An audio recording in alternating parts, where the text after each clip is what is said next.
et en français. Et tout de suite, on vous retrouve, Adrien, aux côtés de votre invité Gaspard Koenig. Bonjour Gaspard Koenig. Bonjour.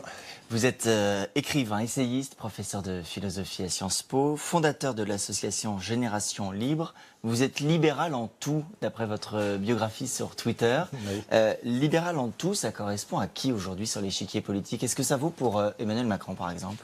Alors, bon, comme il y a 50 nuances de gris, il y a également 50 nuances de libéralisme. Et ça fait 3 siècles que cette doctrine existe, donc il y a des chapelles dans tous les sens. Je pense que, bon, moi je me reconnais plus chez les libertariens, donc des gens qui pensent notamment avec l'avancée des technologies, on avance vers un monde, peut-être dans un siècle ou deux, où on pourra tout à fait se passer d'État. On pourra faire le cadastre par blockchain, on pourra faire la monnaie par bitcoin. Mais bon, on n'en est évidemment pas là. Et Emmanuel Macron, je dis oui, mais bon, il faut aussi regarder ce que pourrait être l'avenir. Emmanuel Macron, me semble-t-il, s'inscrit dans une tradition libérale très française, qui a été théorisée par un historien. Ça, c'est un bien ou c'est un mal C'est un constat, c'est déjà mieux que ce qu'il y avait avant. C'est ce que l'historien Pierre Rosanvallon appelait le jacobinisme libéral. Et c'était toute la doctrine de la Révolution française, à laquelle Emmanuel Macron se réfère d'ailleurs explicitement, qui n'est absolument pas contre l'État. Et il faut arrêter d'opposer marché et État, libéralisme et étatisme. Tout ça n'a pas de sens. Au contraire, l'État est apparu pendant la Révolution française avec cette idée qu'on allait libérer l'individu en instaurant un rapport direct entre l'État et l'individu et en l'affranchissant d'un certain nombre de corps intermédiaires qui l'étouffaient. Et c'est exactement quand vous regardez les discours et l'agenda, disons, de haut niveau, sans rentrer encore dans les détails, d'Emmanuel Macron, c'est exactement la logique. C'est je nationalise l'assurance chômage, donc j'étatise l'assurance chômage de sorte que tous les individus soient égaux. Pareil pour la retraite à points, j'élimine toutes les différentes catégories de retraite en fonction des catégories socio-professionnelles, des appartenances à tel ou tel corps.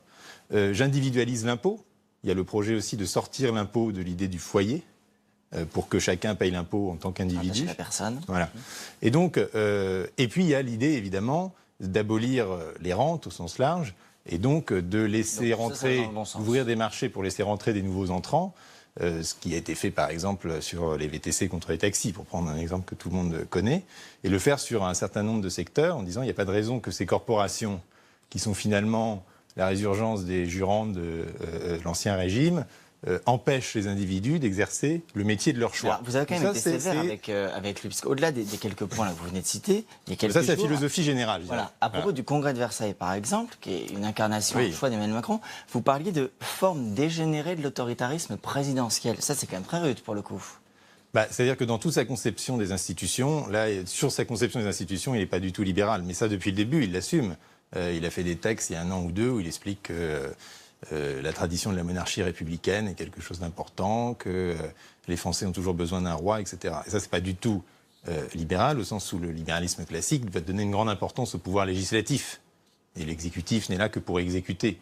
Alors que chez Macron, il y a au contraire une magnificence de l'exécutif qui est là, qui présente ses lois, ses programmes. Alors justement, il n'y a pas un peu de déception avec un Parlement qui est aujourd'hui très faible. Parce que Édouard Philippe s'est exprimé donc il y a quelques jours, lui, pour son discours de politique générale. À ce moment-là, vous avez tweeté « Le Premier ministre laisse passer une occasion historique de réforme rapide et radicale ». En quoi est-ce qu'il laisse passer cette occasion? C'était assez troublant de voir la différence entre les discours de lundi au Congrès, et même si j'en déplore la forme, sur le fond, on avait l'Emmanuel Macron qu'on vient de décrire. Et le discours du mardi, qui était censé être la déclinaison pratique, technique de ces idées-là, et qui était extrêmement pauvre dans le contenu et dans l'ambition des réformes annoncées. Mais j'ai l'impression que le petit bruit qu'il y a eu, les articles que diverses personnes ont pu publier, a contribué à ce que Emmanuel Macron redresse le tir, puisque, au moins sur quelques réformes importantes, il a décidé de reprendre la main et de les remettre sur le calendrier. Donc ça va, on n'est pas dans la droite pâteuse qui n'a jamais rien fait, comme vous disiez il y a quelques jours à propos de du ministre et du ministre de l'économie, Bruno Le Maire. Il faut essayer en tout cas de les harceler, de les aiguillonner, de manière à ce qu'ils ne retombent pas dans leur vieux travers, qui est de réduire les dépenses en flux et de ne jamais repenser leur structure. Alors, on va regarder les réformes, justement. On va les prendre une par une. La réforme du Code du travail par ordonnance, examinée en ce moment à l'Assemblée, là, vous dites bravo? Oui, ça, je pense que c'est une des réformes qui est la plus avancée. Les textes sont prêts, les choses ont été dites extrêmement clairement pendant la campagne, sur le fond et sur la méthode. Donc, on ne pourra pas lui reprocher de tromper ses électeurs. Et je pense que ce qui est assez malin dans cette réforme, il faut voir jusqu'où elle va, mais c'est précisément son côté décentralisateur. en disant on va redonner, c'est pas qu'on est contre les 35 heures ou telle mesure de droit social, c'est qu'on va redonner la possibilité aux gens sur le terrain, au niveau local, et en l'occurrence au niveau de l'entreprise. Aux entreprises. Voilà, de décider, mais dans les entreprises avec des accords majoritaires, donc ce sera les salariés qui voteront, de décider pour elles-mêmes ce qui leur convient le mieux. Et ça, c'est assez intéressant parce qu'on sort de l'emprise jacobine du droit du travail en disant vous pouvez vous organiser, vous auto-organiser comme vous le souhaitez. Et moi, dans cette association dont vous parliez, on est aussi soumis au droit du travail, on fait aussi partie d'une convention collective, et je mesure, par exemple, la distance qu'il peut y avoir entre certains articles de la convention collective et notre travail au quotidien. Et vous entendez aussi les critiques, par exemple, des syndicats ou des députés qui représentent la gauche. Il y a le compte pénibilité, par exemple, qui va être assoupli pour être rendu, plus facile à utiliser, mais aussi plus favorable aux entreprises. Il y a un côté un peu dur pour les salariés aussi dans l'opération. Écoutez, je pense qu'il faut se rappeler quand même que le contrat de travail, c'est un contrat. Que personne n'est obligé de souscrire à un certain travail et que si les travails sont trop durs, eh bien, logiquement, leurs prix doivent être plus élevés. Vous dites que les salariés ne sont pas obligés d'accepter de Plus travailler. le marché du travail sera libéralisé, plus les salariés auront aussi un pouvoir de négociation face aux employeurs, parce qu'ils pourront aussi aller ailleurs. Ça marche dans les deux sens. La CGT qui appelle à une journée de grève le 12 septembre, ça c'est inadéquat ?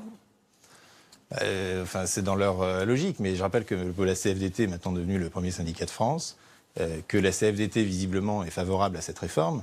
Donc c'est pas une réforme qui... Avec un avertissement quand même, qui est de dire attention, il ne faut pas passer non plus outre les organisations syndicales. D'accord, mais ce que je veux dire, c'est que c'est pas une réforme qui heurte de front l'ensemble du monde syndical. La CGT résiste, pas la CFDT, mais je pense surtout que maintenant ces organisations syndicales représentent encore beaucoup de gens, contrairement à ce qu'on dit, mais elles ne représentent pas les exclus d'aujourd'hui. Elles représentent ceux qui ont aujourd'hui un CDI, grosso modo.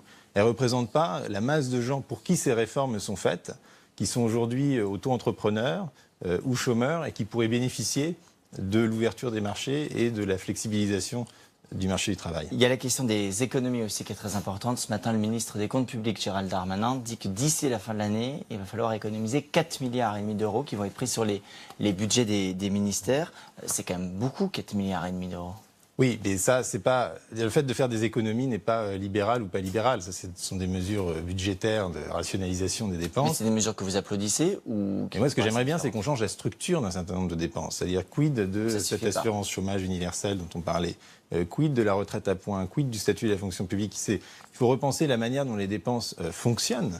Il faut repenser leurs sources et leurs finalités, plutôt que de constamment essayer de réduire les flux. Et c'est ça, cette logique de droite pâteuse, budgétaire, dont je parlais, qui n'a jamais mené nulle part.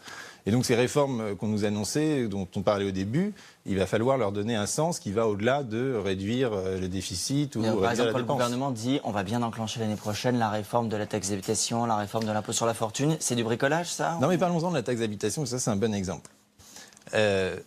Ce qui fait n'est pas sur l'ISF très bien, parce que taxer le capital, pas très libéral, parce que ça va contre le droit de propriété. C'est se concentrer sur... Très bien, mais sur la taxe d'habitation, par exemple, à mon sens, ça va complètement à l'envers de ce qu'il faudrait faire. Vous avez un problème de taxe d'habitation qui est aujourd'hui effectivement injuste, mal réparti sur le territoire. Pour résoudre ce problème, que fait Emmanuel Macron ? Il la recentralise, en disant on en exonère les gens, mais donc ça veut bien dire que quelqu'un d'autre va payer. Celui qui va payer, c'est le contribuable national. Donc on recentralise ça et puis on va mettre en place des grands transferts entre Paris et les différentes collectivités locales. Alors que vous pourriez prendre une logique tout à fait inverse pour résoudre le même problème, qui serait, elle, très libérale, qui est de dire on va redonner aux collectivités locales, aux communes, enfin on va leur donner la maîtrise de l'assiette et du taux de la taxe d'habitation. Parce que la taxe d'habitation, c'est une taxe très réelle. Ça paye pour des choses que vous voyez concrètement tous les jours. Ça paye pour les poubelles, ça paye pour la voirie. Et donc ça serait une très belle possibilité de démocratie locale que de dire désormais c'est les communes qui décident le niveau de la taxe et qui la payent et comment. Et si les gens ne sont pas contents, ils peuvent s'adresser directement à leur maire en disant regardez, vous me faites payer tant, donc mais les ordures sont mal desservies, etc. C'est effectivement pas le projet. Parce que quand on parle de décentralisation aujourd'hui, on ne parle jamais de fiscalité. Or, si vous décentralisez des pouvoirs, mais que les moyens viennent toujours de Paris, vous sont alloués en fonction de dotations, de péréquations compliquées, vous n'avez pas réellement décentralisé. Le jour où on assumera la décentralisation, c'est le jour où on décentralisera la fiscalité et la taxe d'habitation est la chose la plus simple à décentraliser, puisque c'est quelque chose qui concerne véritablement le quotidien des communes. Ça va jusqu'où pour vous le libéralisme? Est-ce que c'est compatible par exemple avec l'idée que l'État contrôle également la morale des politiques? Il y a une loi de moralisation, même s'ils n'ont été changés, qui est examinée en ce moment au Sénat. Ça, c'est une bonne ou c'est une mauvaise idée? Je pense qu'un des fondements du libéralisme, c'est la séparation du droit et de la morale. Donc l'idée de nommer cette loi de moralisation de la vie politique était une ânerie absolue, que finalement François Bayrou a payé de son poste, en un sens. Et alors, une fois qu'on a gommé le terme... Et je trouve que la nouvelle garde des Sceaux, qui est, elle, une vraie juriste spécialiste de droit public, a eu un discours hier qui était extrêmement précis et bien fait, en expliquant pourquoi elle n'utiliserait pas le terme de moralisation. Parce que cette loi est une bonne loi. Supprimer la réserve parlementaire, par exemple, qui est une source de conflit d'intérêts, voire de corruption quasiment institutionnalisée, est évidemment une excellente chose. Mais simplement, n'appelons pas ça moralisation, parce que sinon on va penser que c'est l'État et la loi qui doivent dire la morale des comportements individuels. Et à ce moment-là, on ne s'en sort plus, et on va micro-réguler l'ensemble de nos comportements. Donc disons, c'est du droit, pour éviter des conflits d'intérêts qui sont aujourd'hui, à notre époque, complètement aberrants, qui n'existent dans aucun autre pays au monde, la réserve parlementaire, mais ce n'est pas de la morale. Et quand on dira ça, on pourra d'autant mieux redonner à la morale privée plus de sens. Le libéralisme, est-ce qu'il doit aller jusque dans les questions de société pour vous? Est-ce qu'il faut, sur la PMA, sur la GPA, avancer? Complètement, oui. Je pense que c'est absurde de dire qu'on va libérer les gens du point de vue de la fiscalité ou du poids des normes. Vous êtes pour la procréation médicalement assistée pour, par exemple, les couples de lesbiennes, pour la gestation pour autrui, les mères porteuses? Oui, complètement. D'ailleurs, le think tank que je dirige, que vous mentionniez au début, prépare une note donc, avec des experts sur la légalisation de la GPA. Et vous voulez même supprimer le sexe de l'état civil, c'est ça? Oui. Attendez, je finis sur la GPA parce que là, ça fait beaucoup de sujets compliqués. Oui, mais c'est des sujets aussi graves pour beaucoup de gens. Quand on légalise, on peut réguler. Et donc, précisément, quand on va légaliser la GPA, comme on peut faire comme pour les drogues d'ailleurs, c'est quand on légalise le cannabis qu'on peut réguler, vérifier. C'est comme il a été fait. Moi, j'ai été voir au Colorado comment ils légalisent le cannabis. Ils mettent en place toutes sortes de garde-fous parce que, précisément, on peut établir des règles. Ça sera la même chose pour la GPA. Encore une fois, à un moment donné, vous n'avez pas à vous poser la question dans la mesure où ça ne vous retire rien à vous et où ce sont des individus consentants qui contractent entre eux et donc qui ne nuisent à personne. Quand ça ne nuit à personne, le droit doit l'autoriser et le réguler. Et votre dernière question sur le sexe de l'état civil, oui, ça c'est... Parce qu'il y a toutes ces histoires de sexe neutre maintenant. Et vous savez qu'avant, quand on était transsexuel, il fallait jusqu'à très récemment, ce qui était très humiliant pour les gens, passer par le médecin pour obtenir, et donc qui faisait des vérifications tout à fait intrusives sur votre anatomie, sur votre psychologie, etc., pour décider officiellement si oui ou non vous êtes un homme ou une femme. Il serait plus simple, plutôt que d'avoir tous ces débats, c'est ce qu'il y a de le dire sur le sexe des anges, de dire finalement mon sexe, mon appartenance sexuelle ne regarde pas l'État. Et donc sur le livret d'état civil, qui est mon nom, très bien, des éléments pour m'identifier, mais finalement de décider à cet endroit que je suis homme ou femme n'a pas tellement d'importance. Et donc avec un des juristes qui travaille pour moi, on avait fait une note effectivement en disant qu'il faudrait tout simplement enlever la mention du sexe de l'état civil. D'un mot pour conclure, libéralisme dans les relations internationales, oui ou non? Donald Trump, par exemple, qui est invité pour le défilé du 14 juillet sur les Champs-Élysées. Oui, ça m'a un peu choqué, parce que si on en est sur le plan, si on en est au symbole, je pense que c'est un assez mauvais symbole que de l'inviter, puisque le 14 juillet célèbre 1789, mais aussi 1790, la fête de la Fédération, les valeurs communes qui sont l'état de droit, le législatif, etc. Et que Donald Trump, dans ce qu'il représente politiquement, va à l'encontre de tout ça. Merci beaucoup, Gaspard Koenig, d'avoir été avec nous ce matin. On retrouve François-Xavier. Merci à vous deux. Dans un instant, un grand oral, un petit peu comme le bac, mais cette fois-ci pour le comité olympique tricolore.